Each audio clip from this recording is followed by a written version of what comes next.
મજબૂત વાંચીએ, પ્રાર્થના કરીએ, પછી હાલેલુયા, હાલેલુયા. પાછળ સંભળાય છે? હા, સંભળાયું હવે? હાલેલુયા. પ્રભુનું વચન વાંચીએ. આવો આપણે યહોવાની આગળ ગાઈએ, આપણા તારણના ખડકની આગળ હસનાદ કરીએ, આભાર સ્તુતિ સાથે તેની હજુરમાં આવીએ અને ગીતોથી તેની આગળ હસનાદ કરીએ. કેમ કે યહોવા મોટો દેવ છે, તે સર્વ દેવો પર મોટો રાજા છે. તેના હાથમાં પૃથ્વીના ઊંડાણ છે, પર્વતોના શિખરો પર તેના છે. સમુદ્ર તેનો છે, તેણે તે બનાવ્યો અને તેના હાથોએ કોરી ભૂમિ રચી. આ પ્રભુનું વચન છે. આવો આપણે પ્રાર્થનામાં મસ્તક નમાવીએ. Hallelujah, praise the Lord. Thank you Jesus. સ્વર્ગમાંના અમારા પ્રેમાળ પિતા, રાજાઓના રાજા, પ્રભુઓના પ્રભુ, સારી સૃષ્ટિના માલિક, સ્વર્ગ જેનું રાજ્યાસન છે, પૃથ્વી જેનું પાયાસન છે, લાખો લાખ દૂતો મધ્ય બિરાજમાન, અસંખ્ય દૂતો નિરંતર સ્તુતિ કરે છે, થાકતા નથી, વિસામો લેતા નથી. એવા અમારા પ્રભુ અમને મળ્યા છે, પરમ પવિત્ર છે. ઓ પ્રભુ, અમે તો પાપી છીએ, છતાં તમે અમારા પર પ્રેમ કરો છો અને પ્રેમે કરીને મારા માટેની બધી વ્યવસ્થા પૂરી પાડો છો. આભાર માની આખો દિવસ સંભાળ્યા, તંત્ર સાખ્યા, જીવનની જરૂરિયાતો પૂરી પાડી. અત્યારે અમે તમારા બાળકો તરીકે ફળિયાના બધા અમે નમ્યા છીએ. તમારા સેવકને માટે પ્રાર્થના, વચન લાવવાને માટે એમને તમે આપી છે, કૃપા આપી છે, એમને તમે સંભાળ્યા છે, વચનો પૂરા પાડો છો. પવિત્ર આત્મા દેવ બાપ એમની સાથે ચાલે રહ્યા. અમે બધા અત્યારે એમનું વચન સાંભળવાના છે અને અમારામાં જો કંઈ અધૂરાપણું હોય તો પ્રભુ આજે અમે કબૂલ કરીએ, પસ્તાવો કરીએ. વખત બુંડો છે, છેલ્લો સમય છે, ઈસુ રાજા આવવાનો સમય થઈ ગયો છે. ગાફેલ કરવા ના રહીએ, પણ પ્રભુના હુકમ માનીએ, પ્રભુની ઈચ્છા પ્રમાણે જીવન જીવીએ. મુશ્કેલ છે, પણ પવિત્ર આત્મા દેવ બાપ અત્યારે આપણી સાથે છે. પ્રભુ ઈસુ ખ્રિસ્તે કહ્યું, શિષ્યો ગભરાઈ ગયેલા કે આ ઈસુ રાજા જતા રહેશે, ભાઈ આપણે શું થશે? પણ એમણે કહ્યું કે હું તમને અનાથ નહીં મૂકું, હું જઈશ અને બીજો સંબોધક એટલે પવિત્ર આત્મા મોકલી આપીશ. એ તમારી સાથે રહેશે, દોરશે, ચલાવશે, સત્યને માર્ગે ચલાવશે. અને પ્રભુ ઈસુ ખ્રિસ્ત 40 દિવસ સુધી પુનરુત્થાન પામ્યા પછી રહ્યા, સંતો અને ભક્તોને દર્શન દીધા, પછી સ્વર્ગારોહણ થયા, વાદળોએ ઢાંકી દીધા. પછી ગાલીલના માણસો આકાશ તરફ જોઈ રહેલા કે ઈસુ કઈ ગયા છે, તો વાદળમાં ઢાંકી ગયા. પછી દૂતોએ કહ્યું કે ઓ ગાલીલના માણસો, આકાશ તરફ તમે શું જોઈ રહ્યા છો? જે ઈસુને તમે જતા જુઓ છો એ શું આવશે? કેમ આવશે? આપણે લેવા એની તૈયારીમાં રહીએ. ક્યારે આવશે જાણતા નથી, પણ જાણીએ છીએ કે આવવા ના જ છે ચોક્કસ. પ્રભુ, અમે તમારા હાથમાં સોંપાઈએ છીએ. અમારી આ મિટિંગને તમારા હાથમાં સોંપીએ છીએ. અમારા સેવકને તમારા તરફથી અમને જ્ઞાન આપનાર સેવકો એવા પૂરા પાડે. હાલેલુયા. પ્રભુ તમને એમને ઘણું બધું જ્ઞાન આપે છે, જનરલ નોલેજ આપે છે, અને એ બધું અમે સાંભળવામાં અને અમારા જીવનમાં ઉતારવા માટે અમે અત્યારે ભેગા થયા છે. અમારા ફળિયા તરીકે અમે બધા તમારા હાથમાં સોંપાઈએ છીએ. અમારી આ પ્રાર્થના ઈસુ નાઝારીના નામે સાંભળો, સ્વીકાર કરો. Amen, amen.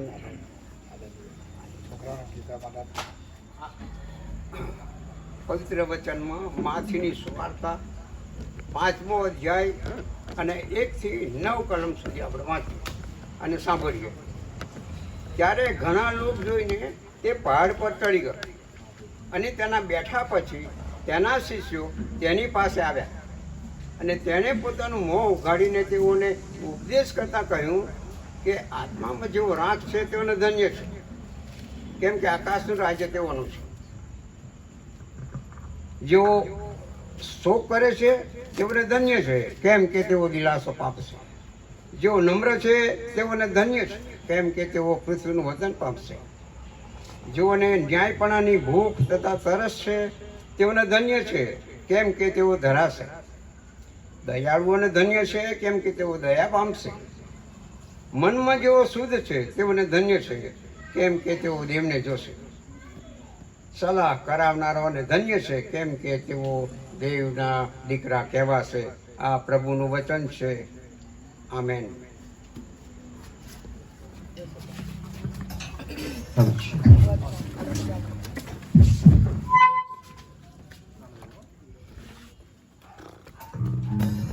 આવો આપણે આપણા સ્થાનો પર ઊભા થઈએ અને સ્તુતિ આરાધનામાં જોડાઈએ.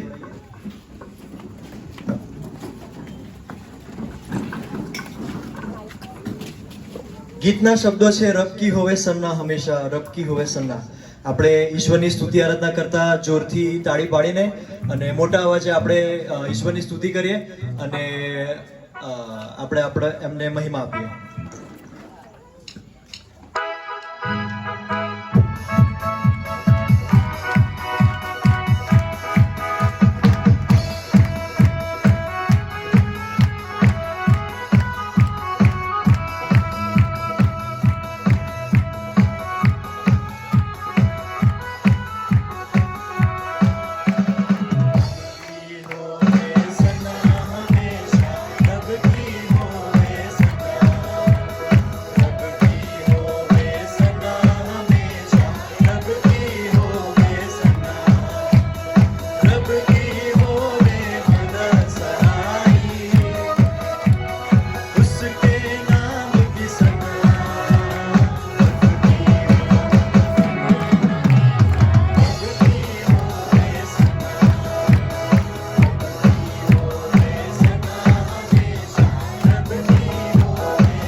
શાંત રહીએ અને આપણે પ્રાર્થનામાં જોડાઈએ અને આપણે ઈશ્વરની પાસે માંગીએ કે જે આપણને સહારો આપે છે અને જે આપણને હૂંફ આપે છે અને જે આપણને રોગોમાંથી ઉઠાડે છે અને જે આપણને તોફાનોમાંથી ખેંચી લાવે છે અને જે આપણી સાથે ને પાસે હર હંમેશ રહે છે અને આપણને ત્યજી દેતો નથી. અને એવા ઈશ્વરની આપણે સ્તુતિ અને આરાધના કરતા આપણે ગીતમાં જોડાઈએ ફવર કે બીચ મેં.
તમારી સંગતમાં મળ્યા છે અને ઈશ્વપિતા આત્મિક જાગૃતિ મીટિંગ છે તે તમે આશીર્વાદિત કરો અને ઈશ્વપિતા 40 દિવસ જે કંઈ પણ અમે આભાર સુધી કરીએ તમારા વચનો સાંભળીએ તે બધા જ અમે અમારા જીવનોમાં ઉતારીએ અને આ 40 દિવસ પછી અમારા બધાનું જીવન કંઈક નવું અમે કંઈક શીખીએ અને અમે તમારા માર્ગમાં વધારે ચાલીએ અને અમારા જેવા બીજાઓને કરીએ અને જે અમે કોશિશ કરીએ કે બીજા બધા પણ આ સંગતોમાં જોડાય અને તમારામાં જોડાય એવું માંગી લે છે ઈશ્વપિતા.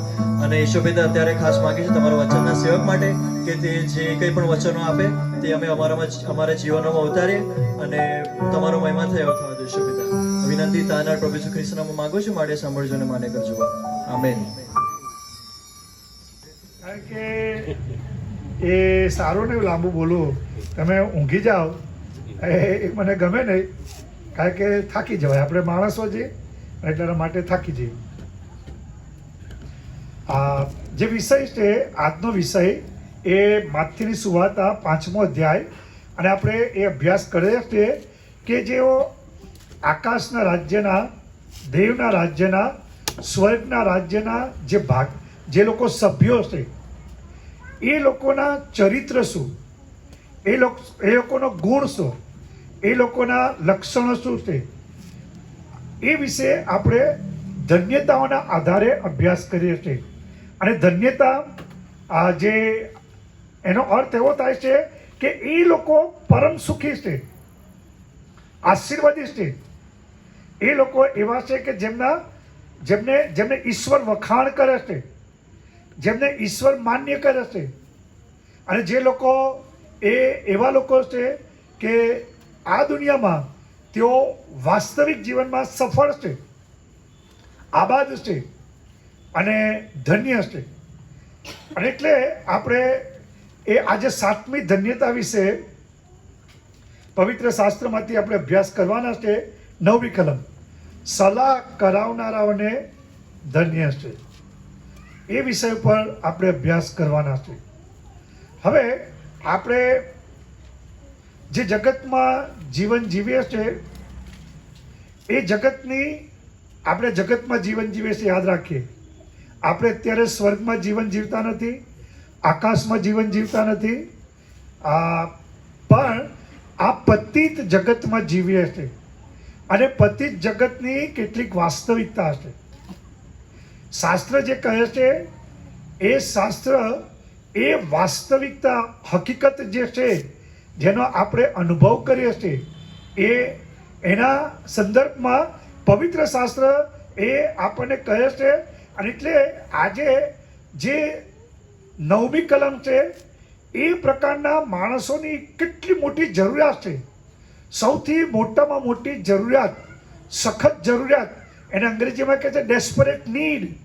એ જે એટલી મોટી જરૂરિયાત જે આજે મંડળીમાં, કુટુંબોમાં અને રાષ્ટ્રોમાં અને પ્રજાઓમાં અને દેશમાં અને સમાજોમાં આજે એવા પ્રકારના માણસોની બહુ મોટી ખોટ છે. એવા માણસો એ આજે મળવા મુશ્કેલ છે. અને એટલે આ જગતની જે વાસ્તવિકતા છે એ વાસ્તવિકતા એ છે કે આપણે દરરોજ આપણે ઘરમાં, નોકરીના ક્ષેત્રોમાં અને અભ્યાસના ક્ષેત્રોમાં, જ્યાં પણ આપણે જઈએ છીએ, બજારમાં, ત્યાં આપણે તકરાર, કંકાસ, કજિયો, ટંટો, ઝઘડા એ વાસ્તવિક છે. સર્વત્ર એ જોવા મળે છે, એ સર્વવ્યાપી છે. આપણે એને સંતાડી શકતા નથી, એ વાસ્તવિકતા છે. આપણે જોઈએ છે આપણા ઘરોમાં, આપણા ફળિયામાં અને આપણી મંડળીઓમાં અને આપણા વ્યક્તિગત જીવનમાં પણ આપણે યુદ્ધ જોઈએ છે. આપણા વ્યક્તિગત જીવનમાં, આંતરિક જીવનમાં પણ યુદ્ધ થાય છે. અને આપણું આંતરિક જીવન એ અશાંત થાય છે, બેચેન થાય છે, અજંપો થાય છે. આપણે ગભરાઈ જઈએ છીએ અંદરથી એવા પ્રકારનું યુદ્ધ થાય છે અંદર કે જે આપણે પોતે જ અનુભવીએ છીએ. આંતરિક યુદ્ધ, એક એવા પ્રકારની અશાંતિ અંદરથી આપણને જોવા મળે છે. અને સાથે સાથે આપણે બીજાઓની સાથે જીવીએ છીએ અને તકરારો થાય, ઝઘડો થાય અને મોટો લડાઈ થાય, એ બધી વાસ્તવિકતા છે. અને એ વાસ્તવિકતાની અંદર પવિત્ર શાસ્ત્ર કહે છે સલાહ કરાવનારાઓ ને ધન્ય છે. એવી જગતની સ્થિતિ કે જે જગતની અંદર વેર લેવાનું, બદલો લેવાનું જે ભાવના છે એ ઉત્તરોત્તર તીવ્ર બને છે. ચાહે આપણે કુટુંબમાં જીવન જીવતા હોય, પરિવારમાં જીવન જીવતા હોય, ફળિયામાં જીવન જીવતા હોય, મંડળીમાં જીવન જીવતા હોય, પણ આપણે એક વાસ્તવિકતા જોઈએ છે કે બદલો કેવી રીતે લઈ લેવો, કેવી રીતે વેર વાળવું. અને એ જે પરિસ્થિતિ જે છે એ પરિસ્થિતિની અંદર વધારે પાછા આપણે દરરોજ સમાચાર પત્રોમાં, સોશિયલ મીડિયામાં જે હિંસક સમાચારો આવે છે, જે ખૂનના સમાચારો આવે છે, જે હત્યાના સમાચારો આવે છે, જે નાના મોટા ઝઘડાના કારણે લોકો વ્યક્તિઓને મારી નાખે છે, એ બધા ઝઘડા આવે છે. ફિલ્મોની અંદર જે ફાઇટિંગ આવે છે, જે લડાઈ આવે છે, જે બે જણની લડાઈ, વિલન અને હીરોની, એ બધી જે બાબતો આપણે જોઈએ છે એ બધી આપણા જીવન ઉપર અસર કરે છે. એ બધું જોતા આપણને એક વાત 100% લાગે છે કે આ જગતની અંદર લડાઈ, ઝઘડા, ટંટા, યુદ્ધ એ સામાન્ય છે. અને એની અંદર જો આકાશના રાજ્યના સભ્યો છે, જેઓ દેવના રાજ્યના સભ્યો છે, એમના સંદર્ભની અંદર ઈસુ ખ્રિસ્તે બહુ જ અદ્ભુત વાત કરી. એ લોકો સલાહ કરાવનારાઓ છે, એ લોકો મેળ મિલાપ કરાવનારા છે. અને બહુ જ મહત્વની બાબત છે, એ લોકો એવા છે, અંગ્રેજીમાં સરસ વાક્ય છે, blessed are the peacemakers. જે લોકો શાંતિ બનાવે છે, શાંતિનું વાતાવરણ સર્જે છે, શાંતિ કરાવે છે, શાંતિ એ લોકોની મધ્ય કરાવે છે, એ લોકોને ધન્ય છે. એ લોકો શાંતિના વાહકો છે. કેવળ શાંતિના ચાહકો તો નથી, પણ એ લોકો શાંતિ કરાવનારા છે. શાંતિના ચાહકો હોવું એ જુદી વસ્તુ છે, પણ શાંતિ કરાવવી એ બહુ જ મહત્વનું છે.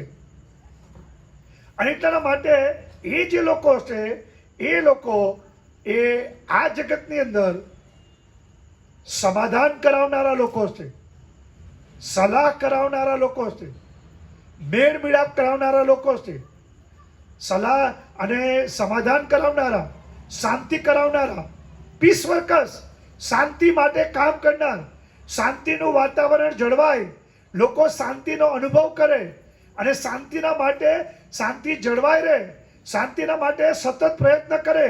એવા લોકો નથી કે જે લોકો ઝઘડો કરાવનાર હોય. ફળિયામાં, ઘરોમાં, સગા સ્ત્રીઓમાં ઝઘડો કરાવનારા કેટલાય છે, દુશ્મનાવટ કરાવનારા કેટલાય છે, ઉશ્કેરનારા કેટલાય છે. દરેક ઘરોની અંદર એવા લોકો છે કે બીજાને ઉશ્કેરે છે અને લોકો ઉશ્કેરાઈ જાય છે. અને ભાઈ ભાઈઓની વચ્ચે, ભાઈ બહેનોની વચ્ચે, માતા પિતાની વચ્ચે, દીકરા દીકરીઓની વચ્ચે દુશ્મનાવટ થાય છે, અબોલા થાય છે, તકરારો થાય છે. અને હું વિચાર કરતો હતો અને મેં અહીંયા લખ્યું છે કે જો મંડળી અને કુટુંબમાં સલાહ કરાવનારાઓ, સમાધાન કરાવનારાઓ ના હોય તો પોલીસ સ્ટેશનના ધક્કા એ આપણે ખાવા પડે છે.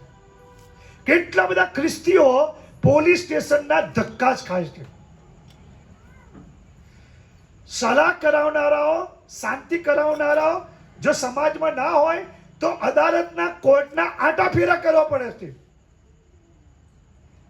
આપણા સમય એ બરબાદ થાય છે, આપણા નાણાં કોર્ટની અંદર બરબાદ થાય છે. કેમ? કારણ કે સલાહ કરાવનારો નથી, સમાધાન કરાવનારાઓ નથી, શાંતિ કરાવનારાઓ નથી.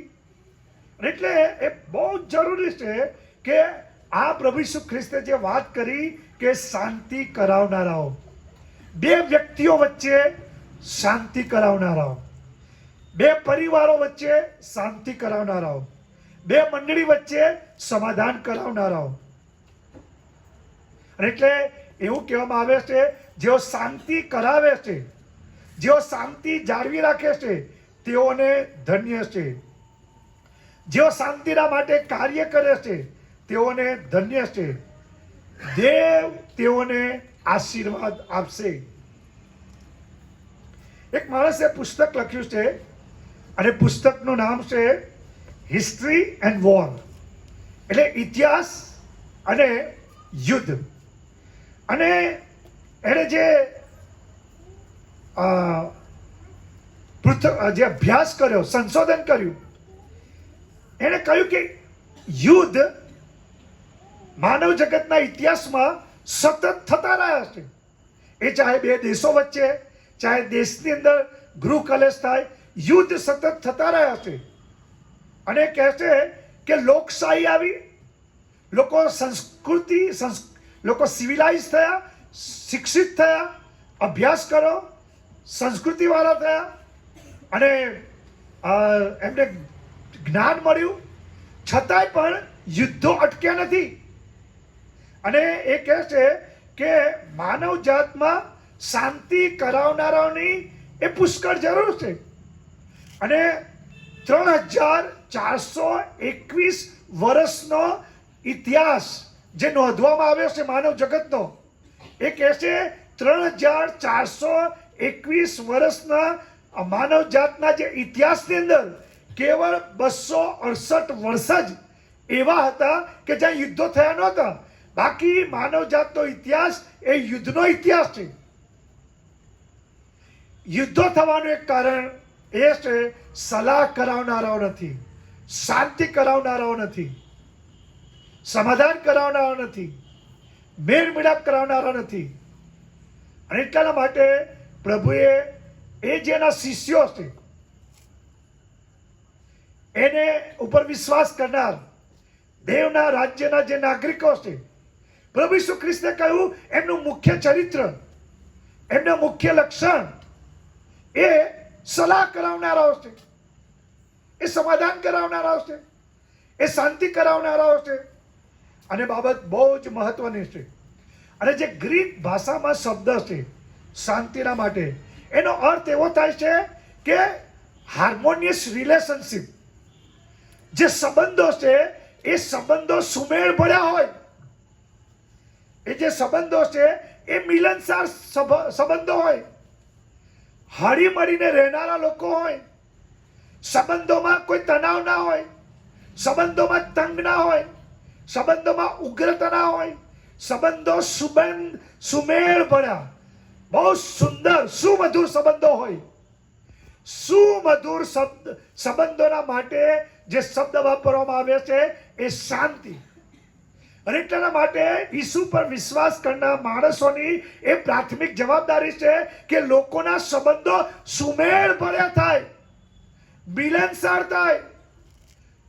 જે સંબંધો છે એ સંબંધો સુમધુર થાય, એની અંદર કડવાશ ના હોય, એ માટે પ્રયત્ન કરવાનો છે. કેટલી અદભુત વાત કરી પ્રભુ ઈસુ ખ્રિસ્તે. અને શાંતિની વાત એ કરવામાં આવે છે. શાંતિનો અર્થ એવો નથી કે યુદ્ધનો અભાવ, પણ શાંતિનો અર્થ એવો થાય છે કે જે ભાંગેલું છે, જે વિખૂટું પડી ગયું છે, જે તૂટેલું છે, જે વિભાજિત છે, એને જોડવાનું, એને એક કરવાનું, એને પાસે લાવવાનું, એનો અર્થ શાંતિ છે. અને બહુ જ મહત્વનો શબ્દ છે દેવના રાજ્યમાં. જે પ્રકારના લોકો છે કે જે લોકો સંબંધો તૂટી ગયા છે, સંબંધોમાં કડવાશ આવી છે, વાતચીત કરવાનું એક જ આ મકાનમાં રહે પણ વાતચીત ના કરે, જોડે જોડે રહે પણ કોઈ વાતચીત જ નહીં, આજુબાજુ રહે પણ કોઈ વાતચીત જ નહીં. સંબંધો તણાવ ભર્યા, સંબંધો કડવા, સંબંધોની અંદર ખટાશ. અને એટલા માટે પ્રભુ ઈસુ ખ્રિસ્તે કહ્યું, ના, મારા જે શિષ્યો છે, મારી પર વિશ્વાસ કરનાર દેવના રાજ્યના જે સભ્યો છે, એ લોકો કારણ કે દેવના દીકરા છે, એમણે પ્રગટ કરવાનું છે કે તમે દેવના દીકરા છે. અને જો તમે દેવના દીકરા છો તો તમારી જવાબદારી છે કે દેવ જેવું કાર્ય કરે છે, દેવ જેવા છે, દેવ જેવું કાર્ય કરે છે એ કાર્ય એના અનુયાયીઓએ, એના શિષ્યોએ કરવાનું છે. અને એટલે બહુ મહત્વનું છે કે દેવના રાજ્યના દીકરા, જે દેવના રાજ્યના સભ્યો છે, એ દેવના દીકરા છે, એ લોકોએ આ જે લોકોની મધ્યે સમાધાન કરાવવાનું. અને એનો અર્થ આ જે સંબંધો તંગ થયા છે, એ બહુ જ આ સંબંધો જે તંગ થયા છે એની અંદર સુમેળ ભર્યા થાય એ માટે યત્ન કરવાનો, પ્રયત્ન કરવાનો, સતત પ્રયત્ન કરવાનો. એક વાર પ્રયત્ન કર્યો થાકી જઈએ છીએ આપણે, 2 વાર પ્રયત્ન કરીને થાકી જઈએ છીએ. જે માણસો બીજાઓને ઉશ્કેરે છે, ઘરની અંદર વાતાવરણ બગાડે છે, ઘરની અંદર અશાંતિ ઊભી કરે છે, એ વ્યક્તિઓ કદી થાકતા નથી. એ લોકો પાછળ પડી ગયા છે. ઘરની અંદર આજુબાજુ ફળિયામાં કેવી રીતે ઝઘડા થાય, કેવી રીતે ટંટો થાય, કેવી રીતે લોકોમાં તકરાર થાય, ઘરમાં કેવી રીતે તકરાર થાય, ઘરનું વાતાવરણ કેવી રીતે અશાંત થાય, એ માટે જો એ લોકો સતત પ્રયત્ન કરતા હોય તો જે લોકો દેવના રાજ્યના સભ્ય છે એ લોકોએ ઘરમાં, કુટુંબમાં, ફળિયામાં, મંડળીમાં શાંતિ માટે એમણે સતત પ્રયત્નો કરવાના છે. શાંતિના માટે સતત કાર્ય કરવાનું છે. શાંતિના માટે સતત એમણે રાત દિવસ મહેનત કરવાની છે. એમણે બેસી રહેવાનું નથી, બેસી રહેવાનું નથી. આપણે ચૂપ ના રહી શકીએ, આપણે નિષ્ક્રિય ના થઈ શકીએ. અને એટલે આપણે સ્વીકારી લેવાનું નથી, આમાં કઈ ફેરફાર નહીં થાય, હું શું કરી શકું, એ લોકો મારું સાંભળશે જ નહીં. પણ તમારું સાંભળતા નથી કારણ કે તમારું સાંભળે એવું વ્યક્તિત્વ નથી, એવું ચરિત્ર નથી, એવો સ્વભાવ નથી, એવું વ્યક્તિત્વ, એવી આપણે પરિપક્વતા દાખવી નથી, એવું આપણે ચરિત્ર ખેલવી નથી, માટે આપણું કોઈ સાંભળતું નથી. ભલે ગમે તે ઉંમર હોય. આજે લોકો ફરિયાદ કરે છે, અમારું કોઈ સાંભળતું જ નથી, અમે પ્રયત્નો કરીએ છીએ પણ કોઈ સાંભળતું નથી. તો મારા ભાઈ બહેનો, એવા કોન્ટેક્સની અંદર જે સલાહ કરાવનારાઓ છે, શાંતિ કરાવનારાઓ છે, એ લોકોએ રાત દિવસ પ્રયત્ન કરવાનો છે કે આ જે પરિવારો, વ્યક્તિઓના વચ્ચે જે સંબંધો ખાટા થઈ ગયા છે એને કેવી રીતે હું ફરીથી બાંધું, એને કેવી રીતે હું ફરીથી જોડું, એને કેવી રીતે એક કરું, અને એક મનના, એક હૃદયના કેવી રીતે હું તેઓને કરું, એ બાબત બહુ જ મહત્વની છે. અને એ કરવાના માટે એ સંબંધોની અંદર જે કંઈ અડચણરૂપ બાબતો છે, એ સંબંધોની અંદર કશુંક એવું છે કે જેના કારણે એ સંબંધો પુનઃસ્થાપિત થતા નથી. આપણે જાણવાનું છે એવું શું છે કે આ પરિવાર, આ વ્યક્તિના જીવનની અંદર શાંતિ નથી. એ વ્યક્તિનો દરરોજ એ સતત ને સતત બેચેન, અને એના હૃદયની અંદર ઉથલ પાથલો, એ આપણા મોં પરથી ખબર પડે છે કે એ અંદરથી બેચેન ને અશાંત છે. આપણે એ જોવાનું છે કેમ છે. અને જે વસ્તુ એ આપણને એ જે જુદા પાડે છે, જો હું તમને કહું શાંતિના સંદર્ભની અંદર, સાચી વાત તો પ્રભુના વચનમાંથી હું તમને વાત કરું તો એ બહુ જ મહત્વની છે કે પ્રભુનું વચન એવું કહે છે કે આપણા વ્યક્તિગત જીવનની અંદર જે બેચેની છે, અજંપો છે, આપણા વ્યક્તિગત જીવનની અંદર જે ચિંતાઓ છે, ગભરામણ છે, ડર છે, એનું મુખ્ય કારણ એ છે કે આપણે આપણું વ્યક્તિગત રીતે ઈશ્વરની સાથે સમાધાન થયું નથી. આપણે વ્યક્તિગત રીતે એ મહાન ઈશ્વર, એ જે શાંતિ આપે છે એનો અનુભવ કરતા નથી. અને એટલે જ્યારે પ્રભુએ આદમ અને હવ્વાને ઉત્પન્ન કર્યા ત્યારે વચનની અંદર એવું લખ્યું છે, 1-2 અધ્યાયની અંદર, કે તેઓની પાસે સંપૂર્ણ શાંતિ હતી. આદમ અને હવ્વાની અને દેવની સાથેનો જે નિકટનો સંબંધ હતો, એ સંબંધો એટલા બધા ગાઢ ને નિકટના હતા કે ત્યાં આગળ સંપૂર્ણ શાંતિ હતી. કોઈ પ્રકારની અશાંતિ નહીં, બેચેની નહીં. પણ પવિત્ર શાસ્ત્ર એવું કહે છે કે જ્યારે પાપે પ્રવેશ કર્યો ત્યારે જુદાપણું આવ્યું. જ્યારે પાપે પ્રવેશ કર્યો ત્યારે સંબંધો તૂટી ગયા. ત્યારે દેવ અને માણસ વચ્ચેનો સંબંધ કપાઈ ગયો. અને પવિત્ર શાસ્ત્ર કહે છે, ઉત્પત્તિનું પુસ્તક 3 અધ્યાય 15મી કલમમાં, પ્રભુએ યહોવાએ કીધું, તારી અને સ્ત્રીની વચ્ચે, તારા સંતાન અને સ્ત્રીના સંતાનની વચ્ચે હું વેર કરાવીશ, હું દુશ્મનાવટ કરાવીશ. એ બંને વચ્ચેનો જે સંબંધ હશે એ સીધો સંબંધ ન હોય, એ તદ્દન વિરુદ્ધનો સંબંધ હશે. અને દુશ્મનાવટ અને વેર એ શબ્દ પહેલી વાર આવ્યો કારણ કે માણસ ઈશ્વરની સાથેનો જે સંબંધ છે એ તૂટી ગયો, એ જુદો થઈ ગયો, એ દૂર ચાલ્યો ગયો. એ બે વચ્ચે કોઈ સંબંધ નથી. અને એટલા માટે એ બહુ જરૂરી છે કે એ બંને વચ્ચેનો સંબંધ એ સ્થાપિત થાય, એ બંને વચ્ચે એ સંબંધ ફરીથી એ સુમેળ ભર્યા થાય. અને એ માટે પવિત્ર શાસ્ત્ર કહે છે કે આપણું સમાધાન એ દેવની સાથે એ થવું જોઈએ. રોમનનો પત્ર 5મો અધ્યાય અને પહેલી કલમમાં બહુ જ અદ્ભુત સંત પાઉલે વાત કરી. તમારી સાથે પવિત્ર શાસ્ત્ર તો ખોલો, ત્યારે આપણને વિશ્વાસથી ન્યાયી ઠરાવવામાં આવ્યા છે. પહેલી કલમ. તેથી આપણે આપણા પ્રભુ ઈસુ ખ્રિસ્તને આશરે દેવની સાથે સમાધાન પામીએ છીએ. જે શબ્દ છે અંગ્રેજીમાં we have a peace with God. આપણને દેવની સાથે શાંતિ છે, દેવની સાથે સીધો સંબંધ છે. દેવ અને મારી વચ્ચે કોઈ વસ્તુ નથી. હું ને દેવની વચ્ચે એવો સીધો સંબંધ છે કે હું એ શાંતિનો અનુભવ કરું છું. અને મારી ને દેવની વચ્ચે સમાધાન થયું છે. કારણ કે રોમનોનો પત્ર 5મા અધ્યાયની અંદર 10મી કલમમાં લખ્યું છે કેમ કે જ્યારે આપણે શત્રુ હતા, યાદ રાખીએ, આપણે દેવના મિત્રો ન હતા. માના ઉદરમાં જ્યારે આપણે આપણો ગર્ભ ધારણ કર્યો ત્યારથી આપણે દેવના શત્રુ છે. આપણે ઈશ્વરના વિરુદ્ધમાં છે. અને એટલે કહે છે સંત પાઉલ, જ્યારે આપણે શત્રુ હતા ત્યારે ઈશ્વરે, દેવે તેના દીકરાના મરણ દ્વારા આપણને તેની સાથે મિલાપ થયો, એની સાથે સમાધાન થયું, એની પાસેથી આપણને શાંતિ મળી, આપણને ઈશ્વરની વચ્ચે મેળ મિલાપ થયો.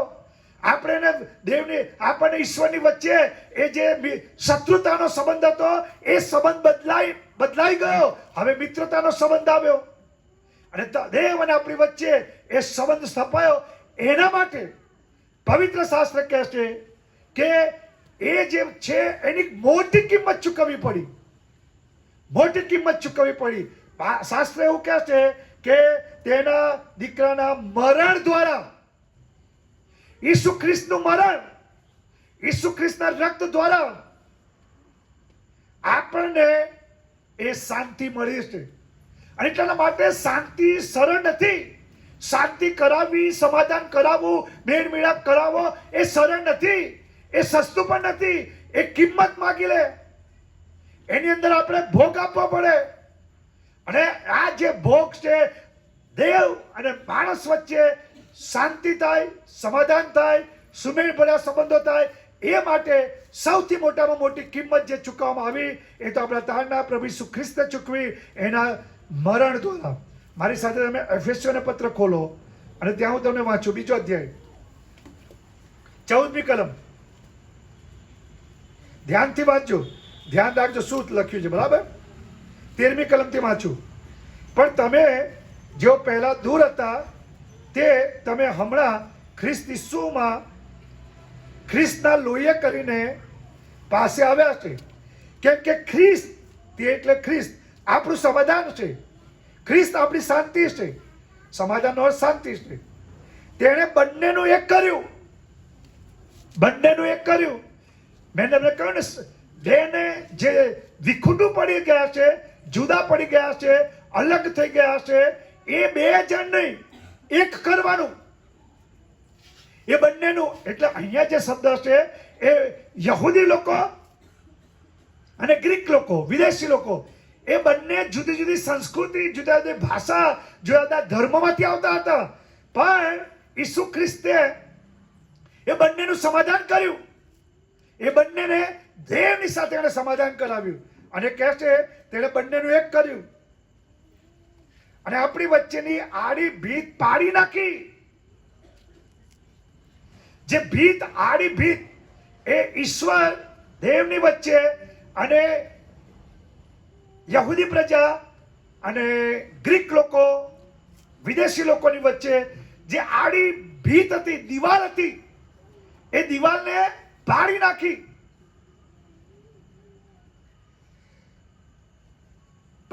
છે. સલાહ કરીને પોતાનામાં તે બેનું એક નવું માણસ કરવાને અને વધસ્તંભ ઉપર વેરને મારી નાખીને એ દ્વારા એક શરીરમાં દેવની સાથે બંનેનું સમાધાન કરાવવાને. અને આ બધી વસ્તુઓ જે છે એ બધું તમને સમજાવતા ઘણા કલાકો નીકળી જાય અને મારી પાસે સમય નથી. મેં તમને કહ્યું કે અડધો કલાક બોલીશ, બરાબર? પણ હું તમને જે વાત કહેવા માંગુ છું સત્ય એ છે કે શાંતિ સરળ નથી, સસ્તી નથી. પવિત્ર શાસ્ત્ર કે શાંતિ કરાવવાના માટે પ્રભુ ઈસુ ખ્રિસ્તે એનું લોહી દ્વારા આપણને માણસને અને દેવની વચ્ચેનો તૂટી ગયેલો સંબંધ એ પ્રભુ ઈસુ ખ્રિસ્તે ફરીથી સ્થાપિત કર્યો. અને એટલા માટે આપણું સમાધાન દેવની સાથે કરવામાં આવ્યું છે. આપણને દેવ તરફથી શાંતિ મળી છે. આપણને કદી હૃદયની અંદર બેચેની અશાંતિ ના થવી જોઈએ. કારણ કે આપણને શાંતિની ભેટ એ આપવાના માટે એના પુત્ર ઈસુ ખ્રિસ્તનું રક્ત વેવડાવવામાં આવ્યું, એને મારી નાખવામાં આવ્યું. અને એટલા માટે આ શાંતિ જે છે એ બહુ જ મુશ્કેલ છે, બહુ જ અઘરી છે, બહુ કઠણ છે.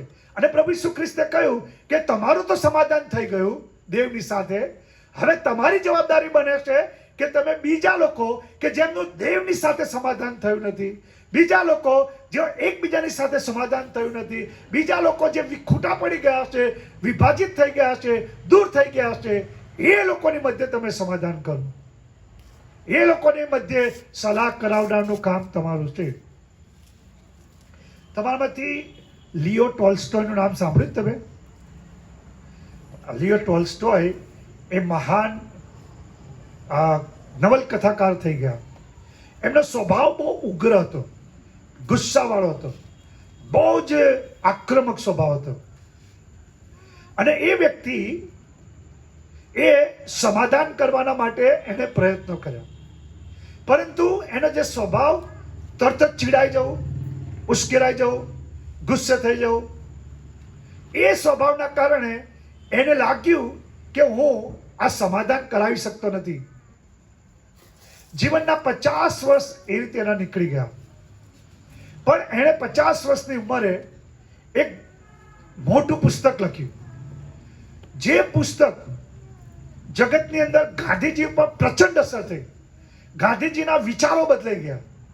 એ જે પુસ્તક લખ્યું હતું એ લિયો ટોલ્સ્ટોય લખેલું હતું, the kingdom of God is within you. દેવનું રાજ્ય એ તમારી અંદર છે.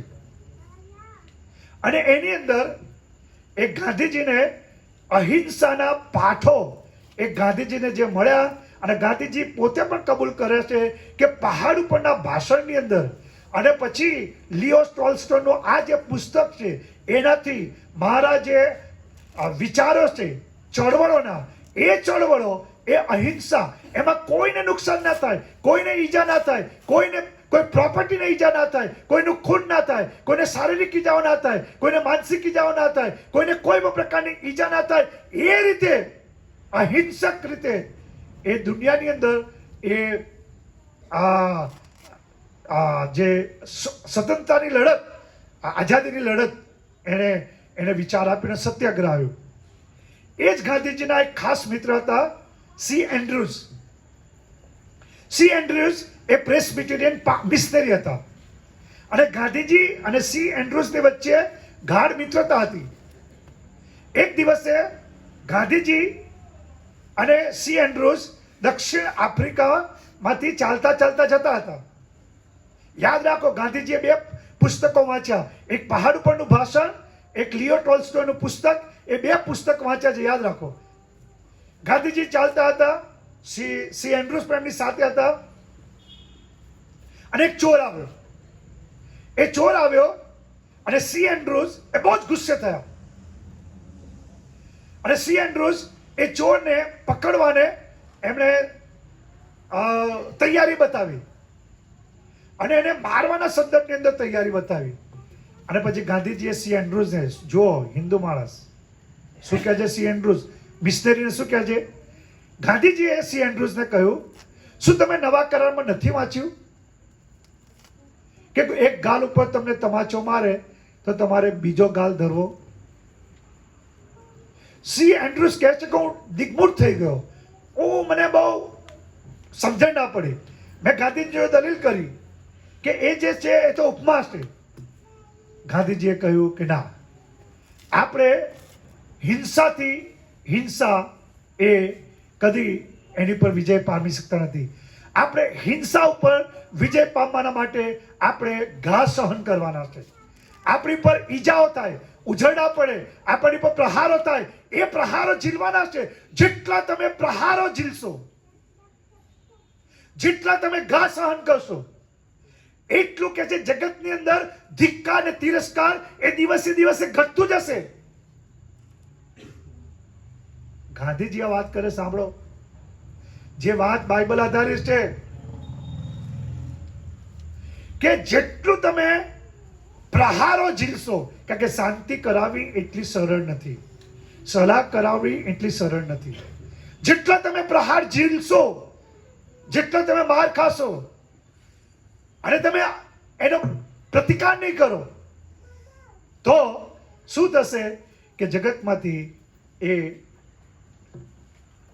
આ ધિક્કાર તિરસ્કારનું પ્રમાણ ઘટતું જશે.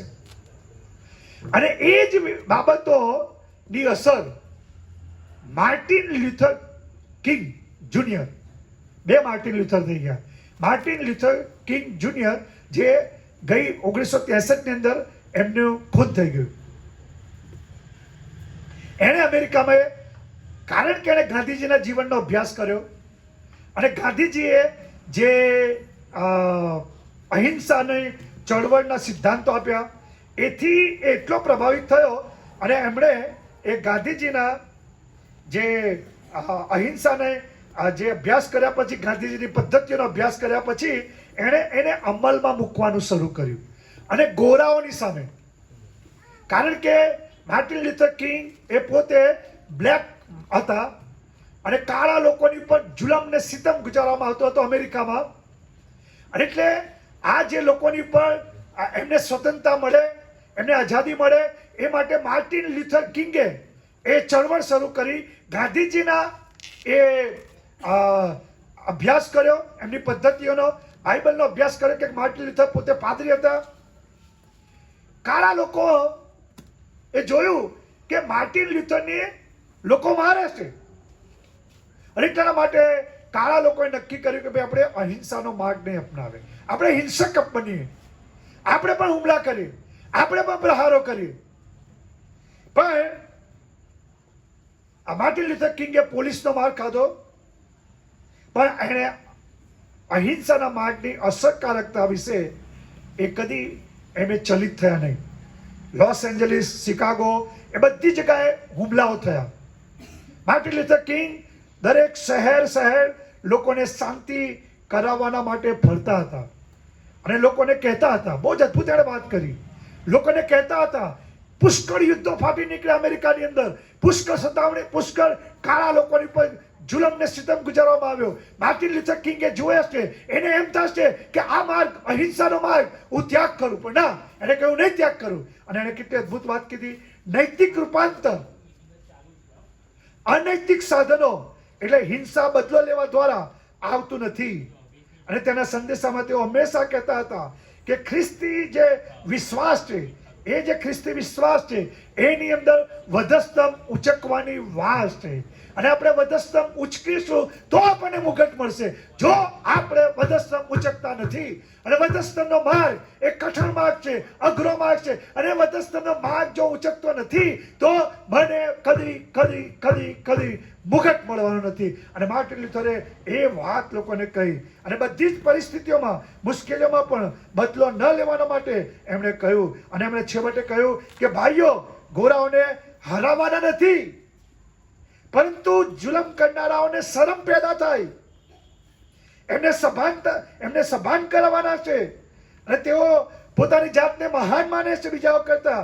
એ જે એમની માનસિકતા છે એને પડકારવાની છે. અને આપણે તેઓની સાથે સમાધાન કરવાનું છે, એમને દુશ્મન કરવાના નથી, ભલે આપણી પર કારો કેર વર્તાવે. અને એમણે પણ એક વસ્તુ, આ શબ્દ આપ્યો કે હેટ્રેડ કેન નોટ ડ્રાઈવ અવે હેટ્રેડ. તમે ધિક્કારથી કદી ધિક્કારને નાશ નહીં કરી શકો. ધિક્કારને તમારે નાશ કરવા માટે પ્રેમનો આશરો લેવો જોઈએ. પ્રેમ એ જ માત્ર ઉપાય છે કે જે ધિક્કારને નાશ કરે છે. અને છેવટે સિવિલ રાઇટ બિલ પાસ થયું, પણ તમને ખબર છે શું થયું? ગાંધીજીને પણ ગોળીએ મારી દીધા, માર્ટિન લ્યુથર કિંગને પણ ગોળીએ મારી દીધા. શાંતિ કરાવવી સરળ નથી. માટે આપણે કરતા નથી ને. આપણે કેમ નહીં કરતા? આપણે બધાને કેવું છે બધું સરળ સરળ હોય ને એવું કરવાનું, અઘરું તો કરવું જ નહીં. એ તો આપણને બહુ અઘરું પડે. મારા ભાઈ બહેનો, પ્રભુ ઈસુ ખ્રિસ્તે કેટલી અદ્ભુત વાત કરી કે જેઓ શાંતિ કરાવે છે, જેઓ શાંતિના માટે કાર્ય કરે છે, શાંતિ જળવાઈ રહે તે માટે પ્રયત્ન કરે છે, તેઓને ધન્ય છે.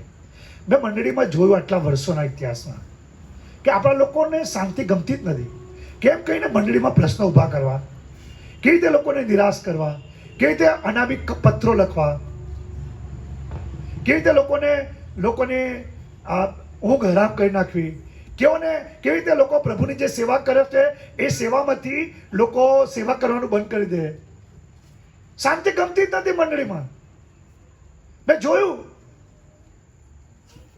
અરે આ કેવા પ્રકારના ખ્રિસ્તીઓ છે! આ લોકોને તો સભાસદ પણ આપી દેવું જોઈએ, એમને ખ્રિસ્તી મટાવી દેવા જોઈએ. એ ખ્રિસ્તી કહેવાને લાયક જ નથી. ખ્રિસ્તી વ્યક્તિ કદી અશાંતિ ઊભી ના કરી શકે. ખ્રિસ્તી વ્યક્તિ કદી એ મુશ્કેલીઓ ઊભી ના કરે. ખ્રિસ્તી વ્યક્તિ હંમેશા સમાધાન, શાંતિ અને લોકોની વચ્ચે મેળ મિલાપ કરનાર હોવો જોઈએ. મેં તો મંડળીઓમાં જોયું છે, કુટુંબોમાં જોયું છે, ફળિયાઓમાં જોયું છે, મારી આંખોએ જોયું છે. અને આપણે ખ્રિસ્તી કેવડાય છે, આપણામાં ચરિત્ર જ નથી, આપણામાં એ લક્ષણ જ નથી, આપણામાં ગુણ જ નથી. પ્રભુ કહે છે કે સલાહ કરાવનારાનું લક્ષણ, દેવના રાજ્યના જે સભાસદો છે એનું મુખ્ય લક્ષણ એ લોકોને સલાહ કરાવવાનું.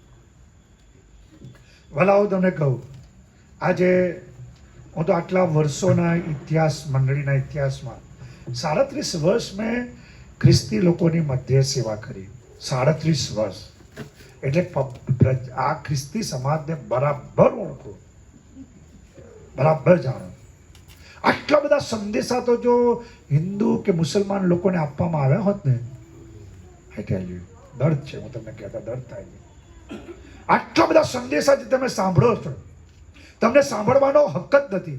પ્રભુનો સેવક ઓસ્વાલ્ડ સ્મિથ કહે છે કે એકવાર તમે સાંભળ્યો, બીજી વાર સાંભળવાનો તમને અધિકાર નથી. એકવાર સાંભળ્યો, બીજાઓને સંભળાવો. આ બધો સાંભળ કરીએ છીએ. સમાધાનના સંદેશાઓ, સલાહ કરાવવાના સંદેશાઓ. અને લેન્ટની સિઝનમાં હમણાં અનામી કાગળોનો યુગ શરૂ થયો. શાંતિ ઢોળવાનો પ્રયત્ન શરૂ થયો, શાંતિ ખલેલ પહોંચાડવા શરૂ થયો.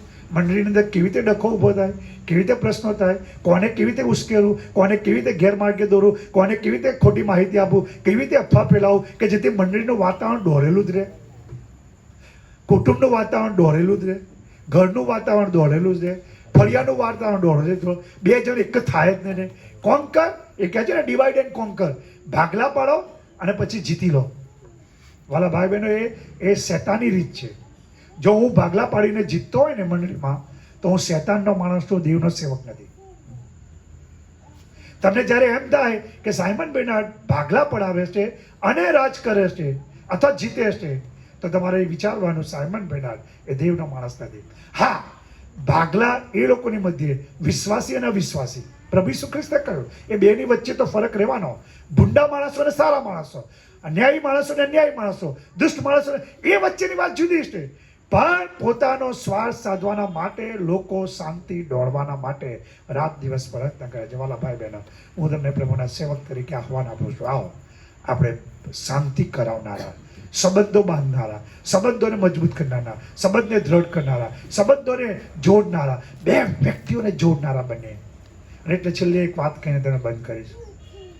તમે બે જ વસ્તુ હોઈ શકો. કાં તો તમે દિવાલ હોઈ શકો, કાં તો તમે પુલ હોઈ શકો. તમે બ્રિજ હોઈ શકો, કાં તો તમે વોલ હોઈ શકો. બ્રિજ એ છે કે જે બ્રિજ ઉપરથી લોકો જઈને પેલી સાઈડ પર જઈ શકે છે. એ બે વચ્ચે ભીત જે છે, દિવાલો જે છે, એ બે વ્યક્તિઓ વચ્ચેનું અંતર વધારે છે.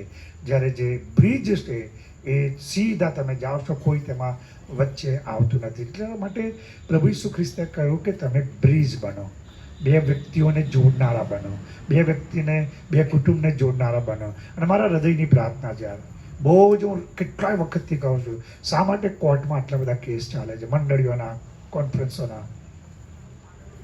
એનું કારણ મંડળીઓમાં સલાહ કરાવનારાઓની ખોટ છે, સમાધાન કરાવનારની ખોટ છે, શાંતિ કરાવનારની ખોટ છે, મેળ મિલાપ કરાવનારની ખોટ છે. પરિણામે શું છે કે આપણે કોર્ટોમાં પુષ્કળ નાણાં ખર્ચીએ છીએ, પોલીસ સ્ટેશનમાં પુષ્કળ આંટા ફેરા થઈ જાય છે. કેમ? આપણા સમાજમાં માણસો નથી, મંડળીઓમાં માણસો નથી. આટલી બધી ઉંમરે 70, 75, 80 વર્ષની આપણી ઉંમર થાય તો આપણે સમાધાન કરાવનારા હોવા જોઈએ. પણ જેટલી મોટી ઉંમર એટલે વધારે ડખા ઊભા કરે લોકો. મેં એ પણ તો જોયું છે, કેટલાય લોકોને જોયા. અનુભવ એટલો થઈ ગયો છે કે ડખા જલ્દી ઊભા કરે. ઘરમાં કેવી રીતે વાતાવરણ બગડી જાય. દેવના દીકરાનું લક્ષણ એ છે કે જેમ ઈસુ ખ્રિસ્ત એ શાંતિનો દેવ છે, શાંતિનો રાજકુમાર છે, શાંતિનો સરદાર છે, એમ એના જે દીકરા દીકરીઓ છે એ પણ શાંતિના વાહકો છે. કેવળ શાંતિ ચાહકો નથી, શાંતિ કરાવનારા છે. પ્રભુ આપણે બધાને કૃપા આપે કે બને ત્યાં સુધી આ લેન્ટના સિઝનમાં તો આપણે બધા લોકોનું સમાધાન કરાવીએ, એકબીજાનો મેળ મિલાપ કરાવીએ, પ્રાર્થના કરીએ અને પ્રાર્થનામાં રહીએ કે જેથી લોકોમાં સારા સંબંધો થાય. દરેક ઘરમાં ખુશી, આનંદ, અદ્ભુત સંબંધો હોય અને એ સંબંધો જોઈને બાળકને કેટલો બધો આનંદ થાય. સૌથી મોટામાં મોટી કરોડો રૂપિયાની મને ભેટ એ જ છે, તમે બધા શાંતિથી, સમજણપૂર્વક, સરળતાથી આજુબાજુ ફળિયામાં રહેતા હોય, એકબીજાની સાથે વાત કરતા હોય. એ ચિત્ર જ્યારે હું જોઈશ ત્યારે મને એવું લાગશે કે મારી સેવા એ સફળ થઈ છે. એ જ મારો બદલો છે, એ જ મારું ઇનામ છે, એ જ મને ગમે છે કે મારા લોક બધા શાંતિમાં રહે અને સલાહકાર બને. Thank you. God bless you.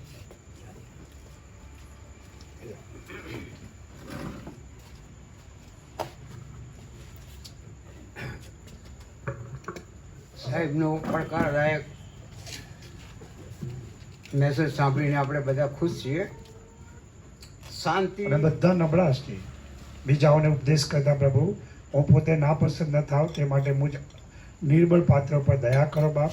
અને પ્રભુ મારા જીવનથી આ જે તારા લોક છે બાપ, તારી પ્રજા છે, એમાંથી કોઈને ઠોકર ન લાગે બાપ. મારું જીવન એમના માટે નમૂનારૂપ બને તે માટે મુજ અમર પાત્રને તમારા દિવ્ય આત્માથી ભરપૂર કરો.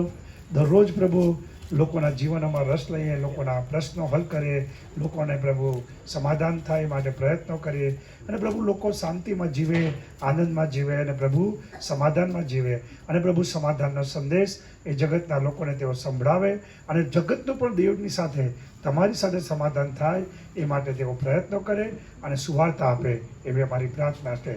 રાત્રિ દરમિયાન સારો આરામ આપો અને પ્રભુ રોનક અને કેવીનના કુટુંબને પણ ખાસ આશીર્વાદ આપો. જે નાસ્તાની વ્યવસ્થા કરી છે એ રિફ્રેશમેન્ટ પર તમે આશીર્વાદિત કરો. અમે બધા તમારો આભાર માનતા પ્રભુ ઈસુની મારફતે પ્રાર્થના ગુજારીએ છીએ. માટે સાંભળોને સ્વીકાર કરો. આમેન. ઓ આકાશમાં અમારા બાપ, તમારું નામ પવિત્ર મનાવો, તમારું રાજ્ય આવો, જેમ આકાશમાં તેમ પૃથ્વી પર તમારી ઈચ્છા પૂરી થાવ. અમારી રોટલી આજે અમને આપો, જેમ અમે મારું માફ કરીએ છીએ તેમ તમે મારું અમને માફ કરો. અમને પરીક્ષામાં ન લાવો, અબંડાઈમાં છૂટકો કરો. કેમ કે રાજ્ય, પરાક્રમ, મહિમા સર્વકાળ તમારા છે. આમેન. શાંતિનો દેવ એ તમારા હૃદય અને મનોની સંભાળ રાખો અને ઈશ્વર પિતા, પુત્ર અને પવિત્ર આત્માનો આશીર્વાદ અને શાંતિ હમણાંથી સદા સર્વકાળ સુધી તમે સર્વની પર રહો. આમેન, આમેન અને આમેન. Thank you. બહુ આભાર. આપ સર્વનો પુષ્કળ આભાર.